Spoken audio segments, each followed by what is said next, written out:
એટલે હમણાં મને એક ભાઈ પાસે મને એક દરબારે ફોન હોતન કર્યો. મને કે મહિપતભાઈ તમે એમ કીધું કે દરબારું થાકી ગયા એટલે હવે અડાયરા બધે મીંડ્યા ખાવા. મેં ક્યાંથી છો ભાઈ તમે? કારણ કે અત્યારે આવો ક્રેઝ આવેલો છે. જો તમે જરા કઈ ઢીલા પડ્યા એટલે સીધા ખોડો ખોડો થઈ જાય. એટલે મેં તમારું કહેવાનું શું થાય છે બોલો, સત્ય ઘટના હો. એટલે મને કે હું કડીથી ફલાણા ઝાલા બોલું. મેં બોલો તમારું શું કહેવાનું થાય છે ભાઈ? પેટમાં દુખે છે તો કેતા હોય તો કડીના પાદરમાં હિસાબ કરી લઈ, અને નકર હું મારું એડ્રેસ તમને આપી દઉં કે આવી જાઓ માણેકવાડાના પાદરમાં. બે કોર તમને છૂટ છે. તમે કહો તો હું કડી ધક્કો ખાવ, અને કા તમારે આવવું તમે માણેકવાડા આવી જાઓ. તમને બે વાતે છૂટ. બાકી તમને એમ હોય કે મારે માફી માંગવાની છે, માફી માગે કોઈક બીજા. મહિપત માફી નો માગે ભલા માણસ. અને એટલા માટે જ મેં દેવાજભાઈ ને કીધું, મેં કે દેવાજભાઈ આ દુનિયા તારી તારી તારી જે ઉદારતા છે ને આ જગત નહીં સમજે હો. એક વખત ઠેકીને કહી દે, નકર આ અમુક અમુક આ તાયનના તંબોઈના જે આવે એ વિડીયો વાયરલ મારા દીકરા કરે છે ને, એને એક વખત ઠેકીને કહી દે અને ગાડી નંબર આપી દે અને પછી કહી દે મળદના દીકરા હોય તો હામાં આવી જાય. બાકી શું હવે હાલી નીકળ્યા છે નમાલીના પેટના ભલા માણસ.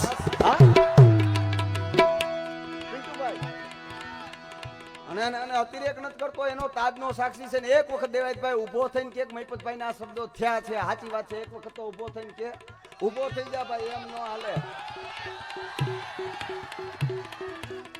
કારણ કે આ અત્યારે આપણા એક દહકા સુધી કોઈના બાપની તાકાત નથી દેવાજ ખબર ને પાછો પાડી શકે. એક દહકો એના હાથમાં છે, રમાડવાનો છે. આ જે મંચ રહ્યો ને એને કાયદેસર રમાડવાનો છે, અને કોઈના બાપની તાકાત નથી કે એને કોઈ રોકી શકે ભલા માણસ. અને એમાંય ખાસ કરીને મારા માતાઓ બહેનો બેઠા છે, હજી હું આપને પણ નમ્ર વિનંતી કરું છું એક રાજપૂત હોવાને નાતે, કે હજી જો કદાચ મહિપત બોલતો હોય ને તો આ મૂછુવાળાના પ્રતાપે નહીં. હજી જો કદાચ બોલતો હોય મહિપત તો આ મૂછુવાળાના પ્રતાપે નહીં. કઈ મોઢે રાખે મૂછું એમ બાપુ નો થવાય. અને ખંભે ટીંગાડો બંદૂક તો એમ કઈ ડાકુ નો થવાય. પાછું ફોડવાન તેવડે જોઈ ને.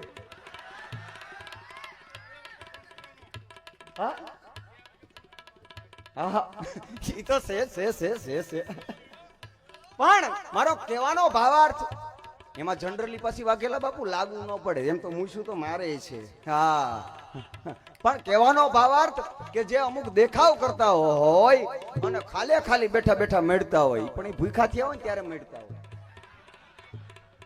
હા હા અને એમાં હજી જો કદાચ બોલતો હોય તો ખરેખર મારી રાજપૂતાણીઓ હજી ઓરડા ઓઢીને બેઠી છે ને એના પ્રતાપે મહિપત બોલી શકે છે. જેથી તમારા ચરિત્ર અને ચારિત્ર નીચા ઉતરી ગયા ને તેથી માતાજીના સોગન ખાઈને કહું છું કે મને જેથી એવું દેખાણું ને તેથી સ્ટેજ મૂકી દેવું છે, બાકી બોલવાનું બંધ કરી દેવું છે ભલા માણસ. હા એમાં કોઈ સવાલ નથી. હજી કઈ બોલી શકતો હોય પિન્ટુભાઈ. અને તોય હમણાં દેવાજભાઈ વાત કરતા હતા ને એમાં હજી એક વાત રહી જાય છે કે જે દિવસે ગોંડલની માલિકો ધારાસભા ની ટિકિટની વાત આવી, સત્ય ઘટનાનો પ્રસંગ કહું છું. મારે ગોંડલથી પણ ઘણો ડાયરો છે, સત્ય ઘટનાનો પ્રસંગ. અને એમાં એમ કીધું કે એક તો દરબારના દીકરી છે, ઘર બાર કોઈ દિવસ નીકળ્યા ન હોય અને દરબારના દીકરી તરીકે એ ધારાસભામાં આવી અને એની શું કરશે. અને ત્યારે ગીતાબાઈએ બહુ સરસ મજાનો જવાબ દીધો હતો કે જેદી સિંહ ઘરે ન હોય ને તો સિંહણમાં પણ એ ક્ષમતા છે કે પોતાની પ્રજાનું રક્ષણ કરી શકે ભલા માણસ. અને ગીતા ભાભી બોલ્યા છે, જાહેરમાં બોલ્યા છે. અને ત્યાં સુધી તો મને એમ થતું હતું મારા સ્વભાવથી કે આ ગીતા ભાભી કરશે શું, ગીતાબા કરશે શું. પણ જ્યારે એને આ શબ્દ ઉચ્ચાર્યા ને ત્યારે એ બરોબર મંચ ઉપરથી હેઠા ઉતર્યા. એટલે મને કે ભઈલા શું કહો છો તમે? મેં કીધું બસ હવે જે મને હોકમેણ હતી ને ભાભી બધી ભાંગી ગઈ છે. હવે સો સલામ છે મહિપતની તમને. હવે કોઈના બાપની તાકાત નથી કે તમને રોકી શકે ભલા માણસ.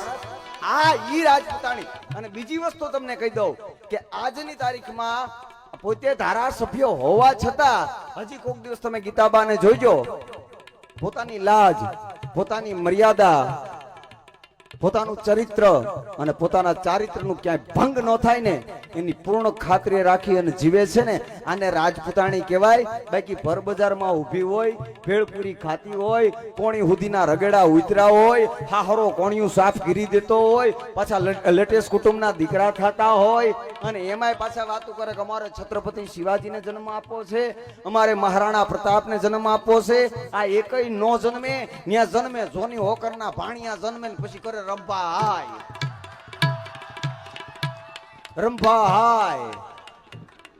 ઈ થાય પછી એવા. અને બીજી વસ્તુ ઈ છે કે આ વ્યાસપીઠ છે શંકરદાન, તમે ગણ્યા ગાંઠ્યા જોજો એટલા કલાકારો થયા ને એમાં કલાકારની પ્રજા તમે જોવો તો લગભગ ગાંડી જ થાય. એમાં જૂજ એવા કલાકારો હશે કે જે નિષ્ઠાવાન કલાકારો હતા ને એની પ્રજા તે સારી રહી. બાકી આ કઈ સારું નથી તમને લાગતું હશે દેવેશભાઈ?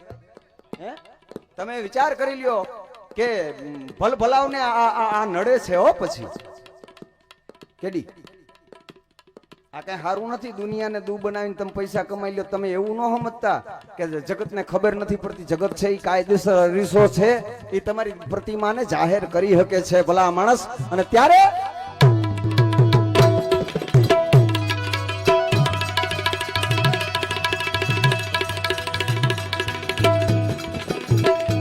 અને બીજી વસ્તુ તમને કહું, કાલ રામદેવજી મહારાજનો જન્મ જયંતિ અને હમણાં હું બહાર હતો ત્યારે મને અમુક યુવાનો કહેતા મને કે મહિપતભાઈ ઓલી ખેલે કર્યું તું કરજો. એટલે મેં કીધું શું કર્યું તું? કારણ કે મને ખબર ન હોય, મેં હું કર્યું તું મને થોડી ખબર હોય, તમને ખબર હોય. એટલે મને કે ઓલો હેલો કરો હેલો. એટલે મેં કીધું ભાઈ હેલો નહીં, આજકાલ કઈક જુદું જ કરવું. અને એમાંય મોટા હે પીર રામદેવની આરતી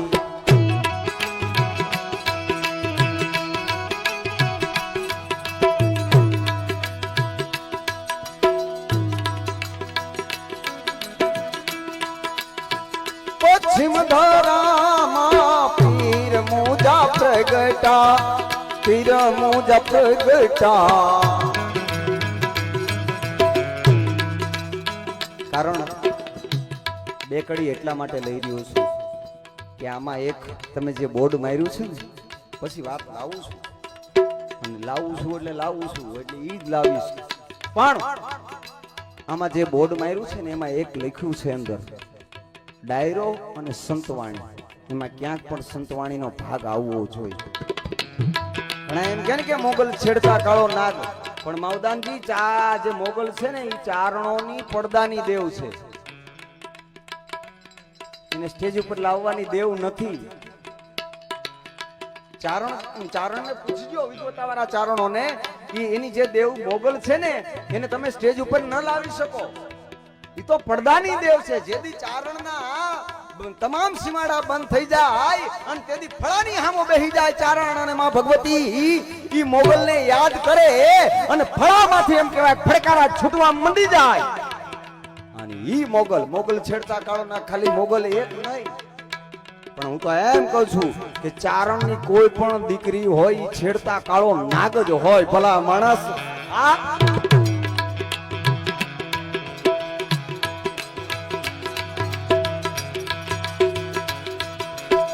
પશ્ચિમ ધરામાં પીર મુજા પ્રગટા, રામદેવ પ્રગટા.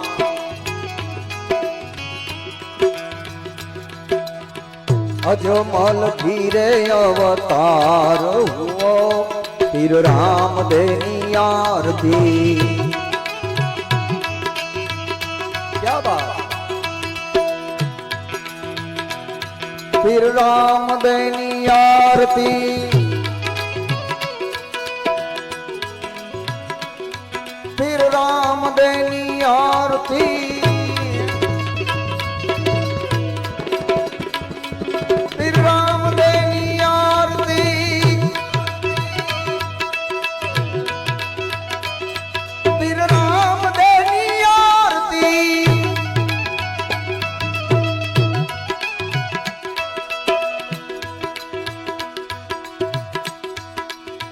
ઢોલ નગારા નગારા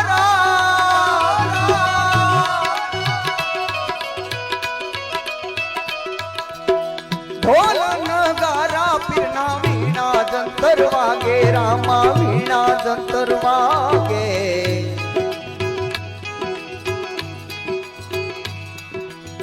મંજીરા નારે રણકાર હુવા પીર રામ દેની આરતી